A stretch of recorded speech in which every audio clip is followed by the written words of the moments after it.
Fala galera, professor Arthur Damasceno, voltamos com tudo e agora para começar mais um tópico, mais um tema importantíssimo para a nossa preparação, que é esse cara aqui, ó. Todo mundo ama trabalhar, todo mundo adora estudar, o nosso famoso controle de constitucionalidade. Olha, a minha pretensão vai ser realmente mudar a sua visão do controle de constitucionalidade, porque nas redes sociais, em sala de aula, o que eu mais escuto é: gente, o controle de constitucionalidade é algo impossível de se entender, o controle de constitucionalidade é muito difícil, o controle de constitucionalidade é muito chato. Vamos parar com isso hoje, a partir de agora, estudando controle de constitucionalidade de uma maneira diferente, tentando fazer com que você viva o controle, que você entre nesse nosso bate-papo, e você seja motivo, inclusive, aqui de todos os exemplos, justamente para enxergar o controle de constitucionalidade da maneira mais fácil possível. Legal? Bom, vamos lá, gente. Começo assim, ó. Quando a gente fala de controle de constitucionalidade, quando surge o assunto controle de constitucionalidade, é muito normal, e isso eu pergunto sempre em sala de aula, é muito normal lembrarmos do Poder Judiciário, mas em especial o Supremo Tribunal Federal, né? Eu pergunto para os meus alunos, pessoal, o controle de constitucionalidade te faz lembrar de qual poder? Os três poderes, qual é o poder que você lembra quando trabalhando ou falando controle de constitucionalidade? Realmente é muito normal eu escutar Poder Judiciário. Poder Judiciário. E se eu for além, né, a questionar, e no Judiciário? Em quem você citaria? Órgão que você lembra, órgão do Poder Judiciário, quando a gente começa a conversar sobre controle de constitucionalidade? E aí o aluno fala Supremo Tribunal Federal. Gente, é muito coerente, tá? Que a resposta seja Poder Judiciário, que após lembrar do Judiciário, a gente também fale Supremo Tribunal Federal, muito normal. Mas é importante nós começarmos a nossa conversa lembrando que o poder, ou melhor, que o controle de constitucionalidade, ele não vai ser exercido apenas pelo Poder Judiciário, muito pelo contrário. Antes, mas bem antes da atuação do Judiciário, nós já temos a possibilidade do exercício de controle de constitucionalidade pelos outros dois poderes, tanto o Poder Legislativo quanto o Poder Executivo. E aí a gente começa a nossa brincadeira aqui, ó, controle de constitucionalidade. Falar de um tal controle preventivo, esse exercido pelo Poder Legislativo. Gente, controle preventivo. Controle preventivo é aquele que vai acontecer antes da lei surgir, antes do ato normativo aparecer, nascer no ordenamento jurídico.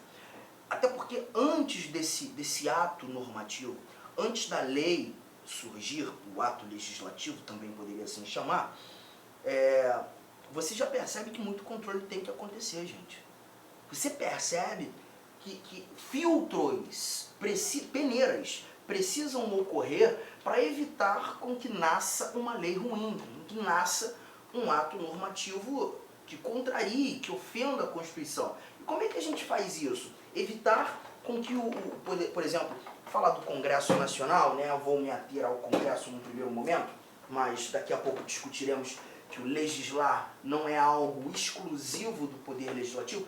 Mas como é que o Congresso Nacional, nosso Poder Legislativo Federal, faria para evitar com que nasça lei ruim? Gente, bom, existem vários controles ocorrendo dentro do Poder Legislativo, levando em consideração os vários atos normativos que temos. Por exemplo, aqui nessa nossa telinha, eu já estou jogando o artigo 58. O artigo 58 da nossa Constituição, ele traz a seguinte informação: o Congresso Nacional e suas casas terão comissões permanentes e temporárias constituídas na forma e com as atribuições previstas no respectivo regimento ou no ato de que resultar sua criação. Aqui a gente está falando que dentro do Congresso Nacional, dentro da Câmara dos Deputados, dentro do Senado Federal, e isso também vai se estender para as outras várias casas legislativas, assembleias legislativas, as câmaras municipais, a Câmara Legislativa lá do Distrito Federal, a gente nem chama de Assembleia, né? Chama de Câmara Legislativa, onde atuam os deputados distritais. Qualquer que seja, gente, a Casa Legislativa, você vai ter comissões permanentes e temporárias. Por exemplo, quando tratando de comissão temporária, uma das mais importantes E é a primeira que a gente sempre lembra, é a tal da CPI, a Comissão Parlamentar de Inquérito. Vira e mexe você vê na televisão aí, né, uma CPI sendo instaurada para apurar determinada conduta de determinado agente, autoridade, para apurar corrupção em determinado órgão, em determinada entidade. As comissões parlamentares de inquérito, são comissões temporárias, comissões que são criadas, que são ali instituídas, justamente para apurar um fato certo e por tempo determinado. A CPI, o próprio nome diz, inquérito, nada mais que uma investigação feita pelos parlamentares. Eu estou te dando o exemplo de uma comissão temporária, vai ser constituída de deputados, de senadores, de parlamentares. Agora, ali nesse nosso artigo 58, você também tem as chamadas comissões permanentes. Dentro das casas legislativas, você vai encontrar as comissões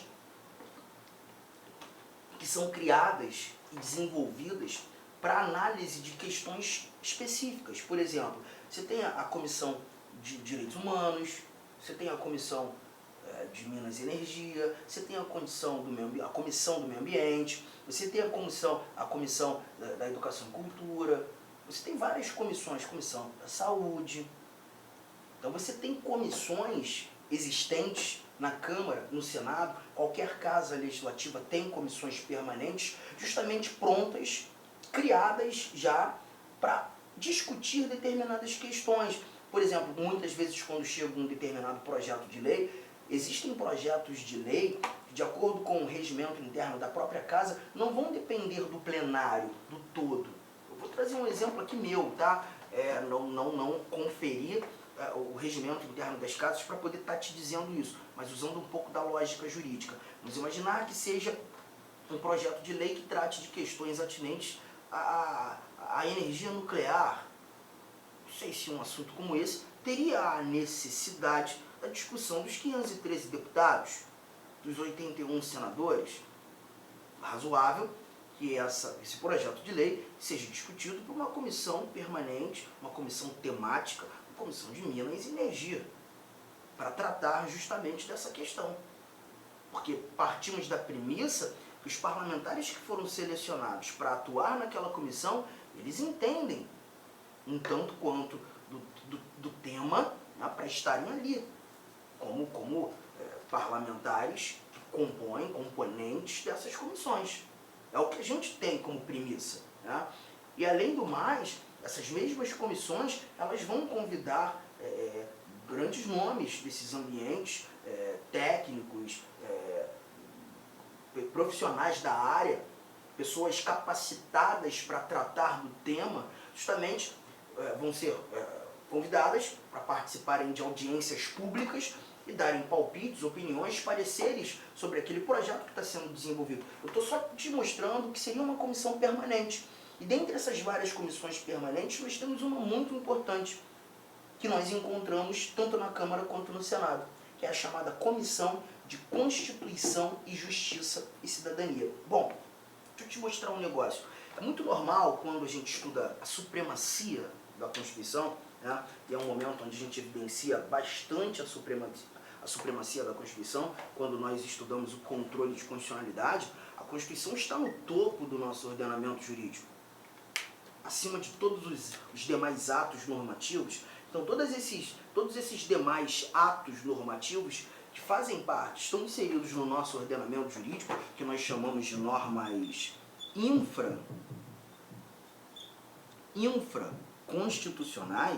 infraconstitucionais, devem obediência aos princípios, preceitos estabelecidos na nossa Constituição.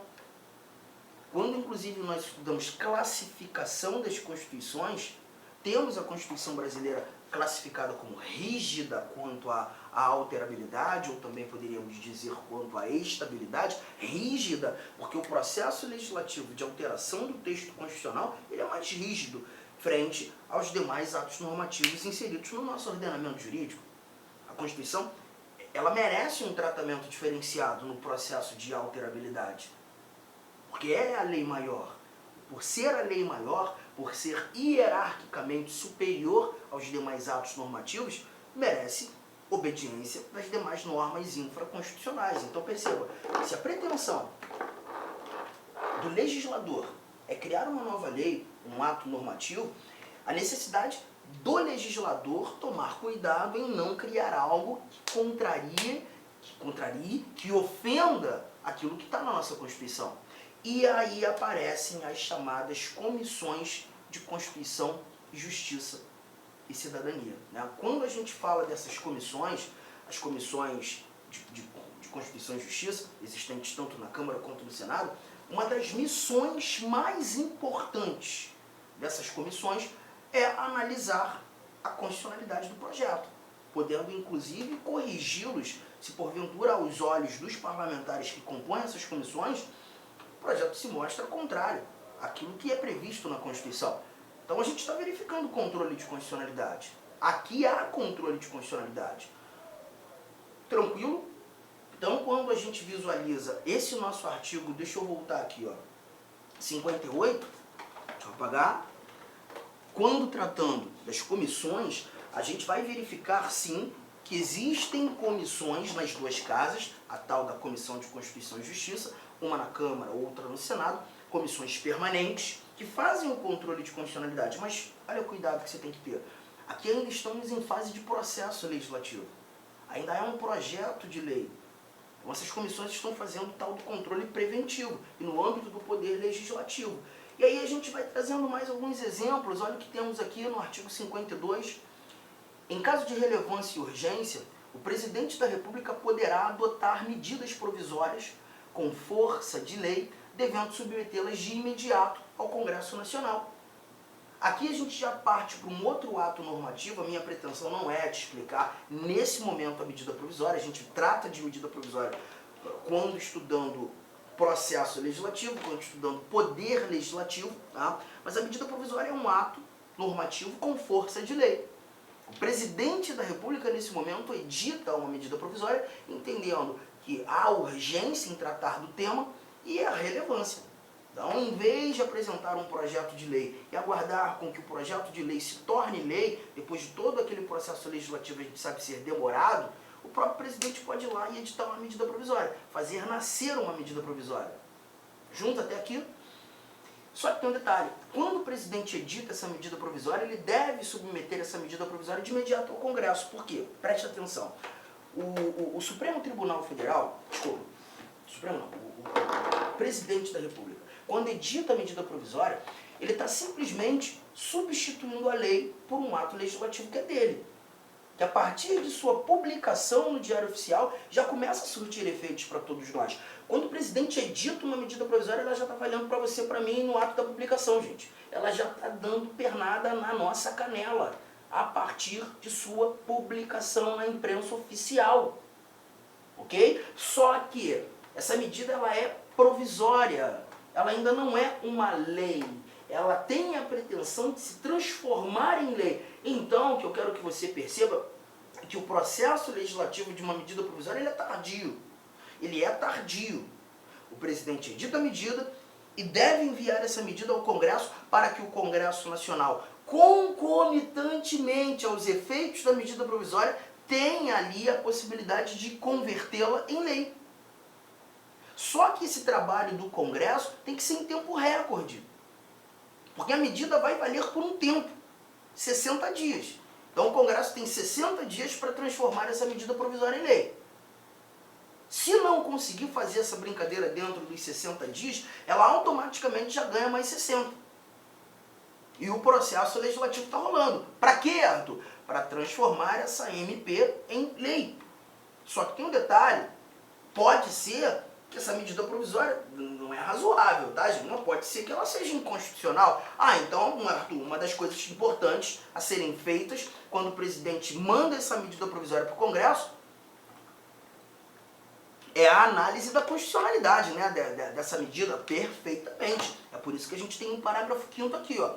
A deliberação de cada uma das casas do Congresso Nacional sobre o mérito, sobre o conteúdo das medidas provisórias dependerá de juízo prévio sobre o atendimento de seus pressupostos de constitucionalidade. Então, olha aqui, ó. Quando o presidente edita a medida provisória, publicou no Diário Oficial, ela já está valendo. Só que ele publicou essa medida provisória apresentando aqui pressupostos de constitucionalidade. Quais são esses pressupostos? O presidente está trabalhando um assunto que é de grande relevância, urgência para trabalhar, ele não podia esperar um projeto de lei se tornar lei, então era recomendável que ele fizesse isso por meio da medida provisória.